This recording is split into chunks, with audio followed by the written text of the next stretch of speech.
Baik, Assalamualaikum warahmatullahi wabarakatuh. Saya Algis Asmaradana JW dengan NIM F5212462 dari kelas A Praktikum Data Science. Di sini saya akan memaparkan hasil kerja dari ujian akhir semester saya pada Praktikum Data Science.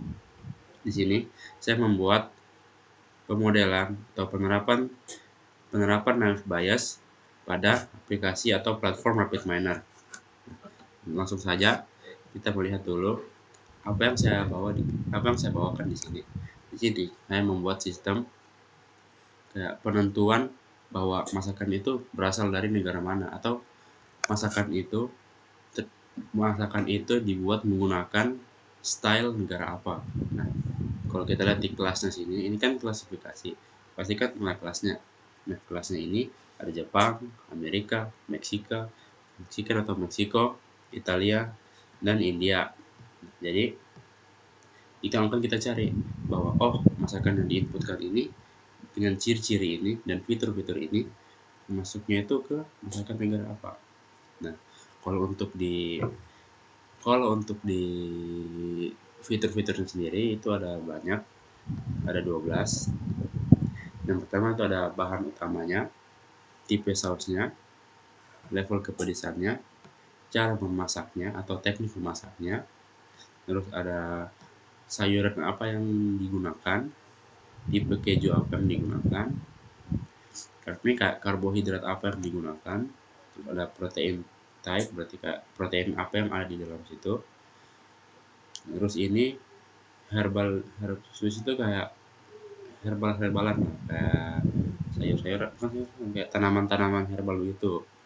Terus ada minyak yang dipakai, cara penyajian, terus minuman yang disandingkan dengan makanan tersebut. Nah, itu saja saya ke desain kanvasnya. Pertama di sini dari CSV. Dari CSV ini gunanya untuk kita menginputkan file CSV kita ke dalam RapidMiner yang akan diproses lebih lanjut. Nah, kita menggunakan import configuration wizard, nanti dia akan diarahkan ke file explorer kita, dan kita akan carilah di letak filenya itu ada di mana. Kemudian kita ini kan di RapidMiner itu ada input dan output. Nah, di sini setelah CSV-nya dimasukkan ke sini, maka akan disambungkan lagi atau dialurkan lagi dari port out ke exa dari operator setrol. Nah, apa itu setrol? Setrol itu ini kan klasifikasi. Jadi kita harus tahu kolom mana yang akan dijadikan oleh target, yang akan dijadikan sebagai target, kelas, ataupun label. Nah, exa ini artinya itu example set. Example set itu bukan berarti itu data set sampel ya, tapi itu kayak kalau dari Pathminer itu memang ya CSV yang utuh gitu. Jadinya dari CSV ini kan ada 500.000 baris, di outputkan, dialurkan ke exa menjadi 500 baris tetap. Nah, di sini ada parameternya adalah set roll. Kalau kita klik, nah kita bisa memilih yang mana yang menjadikan atribut. Nah, di sini yang saya jadikan atribut adalah kolom cuisine, atau kayak yaitu jenis masakan. Nah, target role-nya kita pilih. Karena di sini klasifikasi, saya pilihnya label, kemudian kita apply saja. Nah, setelah kita 500.000 tadi, kita sudah tetapkan kolom misalnya ini yang akan jadi labelnya. Nah, kita outputkan lagi, kita alurkan lagi ke split data. Dari exa yang telah dijelaskan tadi kan, exa itu nilai utuh atau file utuh yang akan dialurkan lagi ke operator lain. Nah, jadi dari set roll 500.000 yang sudah ditandai labelnya ke operator split data input port exa. Nah, apa itu split data? Kalau di machine learning itu kita bisa membagi sebuah data menjadi 80% dan 20%. 80% itu jadi data training, yang artinya kita akan mengajarkan ke model nanti kita, ini 80% data-datanya ini, kalau masakan ini tuh ini. Nah, kalau masakan ini tuh fiturnya ini. Jadi nanti si modelnya ini akan belajar dari training yang 80% itu. Oke. Nah, terus yang 20%-nya lagi kemana? 20%-nya lagi akan dijadikan soal ujian yang akan dia jawab. Nah,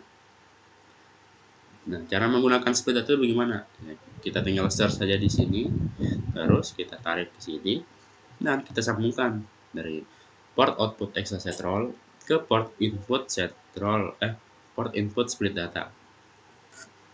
Jadi dia akan menerima 500.000 baris yang sudah terlabelkan. Nah, terus kita atur lagi parametersnya di partitionnya. Partitionnya itu semacam apa ya? Semacam pembagian bidang gitu lah. Nah, kan ada partition 1 dan partition 2. Partition 1 itu training data, partition 2 itu testing datanya. Nah, cara menggunakannya bagaimana? Gampang hanya kita di sini menggunakan rasio 0, nah kita buka rasio pertama itu yang akan dijadikan oleh data yang akan dijadikan sebagai data training. Kita ketik 0,8. 0,8 itu artinya 0,8 itu artinya 80%-nya 0,8. Kita lihat saja angka di ujung atau angka di belakang titik 8 kan, jadi adalah 80%. Jadi sebaliknya 0,2 berarti 20%. Di sini kalau kita lihat rasio itu dia menerimanya itu 0 sampai 1. Jadi 0,9 bisa, 0,1 bisa, 0,3 dan sebagainya. Nah, kita oke saja. Nah, setelah kita bagi, nah ini kita itu outputnya itu dibagi menjadi 2 jalur. Nah, seperti yang saya bilang tadi, data trainingnya yang 80% tadi, partisi 1 alias partisi 1 kita alurkan ke model atau operator naive Bayes. Nah, ke inputan jadi dari output partisi di partisi 1 ini diinputkan ke input port tra pada operator naive Bayes. Nah, tra itu artinya kita memberitahu oh ini yang akan dijadikan trainingnya untuk si operator naive Bayes ini. Di 80% dari 500.000 baris disalurkan ke operator naive Bayes. Nah, kemudian partisi 2 atau data testingnya kita apply atau kita alurkan ke ke ke port input UNL. UNL itu apa? Kan tadi kita kan ada 13 atribut, ada 12. 13 lah. 13 itu sudah termasuk dengan label quizan tadi. Nah, kalau di URL ini maka labelnya itu akan dihilangkan. Jadi sisa 12 fitur tanpa target. Nah, targetnya ini kemana? Targetnya kita sembunyikan buat jadi kunci jawaban. Nah, 12 fitur tadi yang sudah dihilangkan, 13 kayak data testing tadi yang sudah kita hilangkan labelnya atau on label, itu akan dijawab oleh model yang akan kita training nanti di atas ini, di bagian sini. Nah, langsung saja. Maka naive Bayes ini akan memproses dia akan proses training proses ini. Kalau untuk naive Bayes dia memang cepat ya teman-teman. Nah, terus bakal ada port mod itu artinya model yang sudah terlatih. Nah, terus dari port output model kita alurkan dia ke port input mod di upgrade model. Jadi model yang sudah dari di sini kita alurkan lagi ke upgrade model.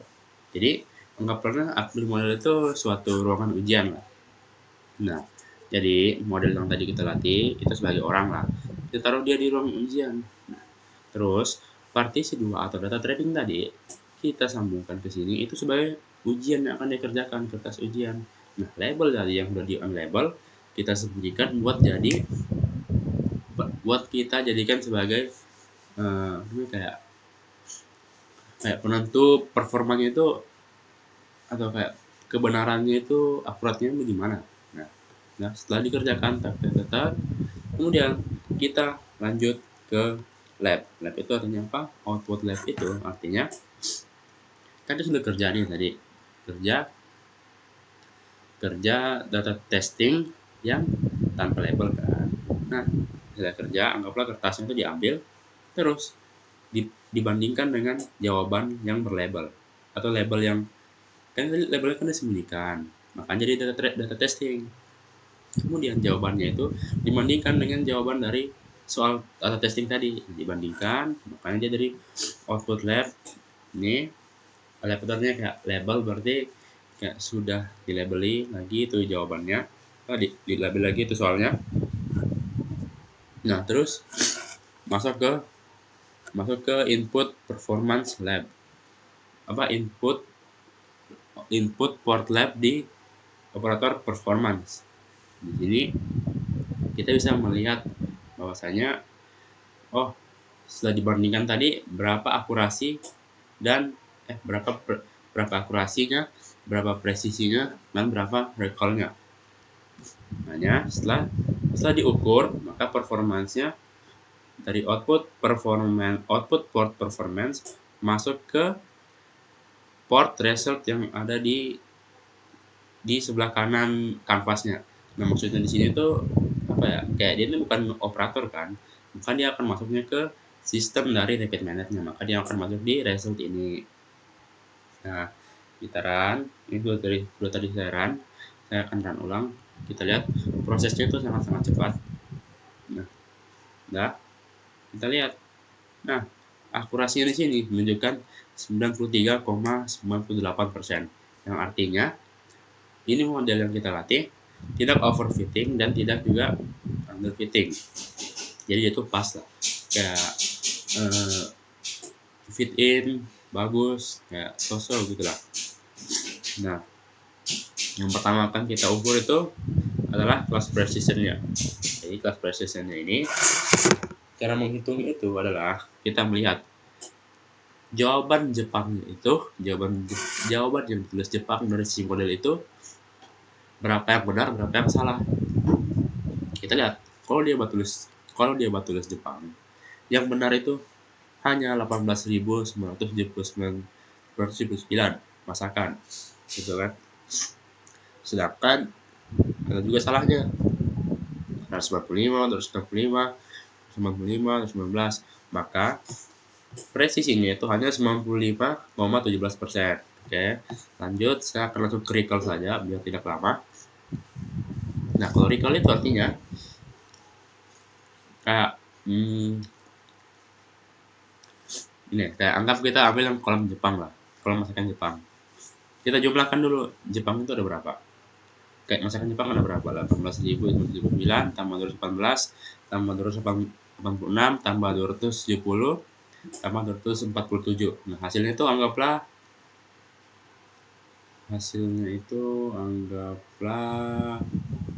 20.000 lah. 20.000 lah. Nah dari 20.000 masakan Jepang, dia hanya menebak benar dari 20.000 masakan itu hanya 18.979, yang artinya cross recall-nya itu hanya 94,89%. Nah rumusnya itu kita jumlahkan dulu, tak anggapnya 20.000. Nah 20.000 caranya itu prediksinya itu 18.979 dikurangi dengan jumlah tadi 20.000 dibagi lagi dengan 20.000 jumlah tadi. Nah hasilnya akan jadi 0,94 lah berarti. Makanya dia akan jadi cross recall itu 94,89%. Nah itu saja yang bisa saya paparkan atau presentasikan melalui online video ini. Kalau masih ada kurangnya mohon maaf Kak Afil dan Kak Julius. Kami undur diri. Assalamualaikum warahmatullahi wabarakatuh.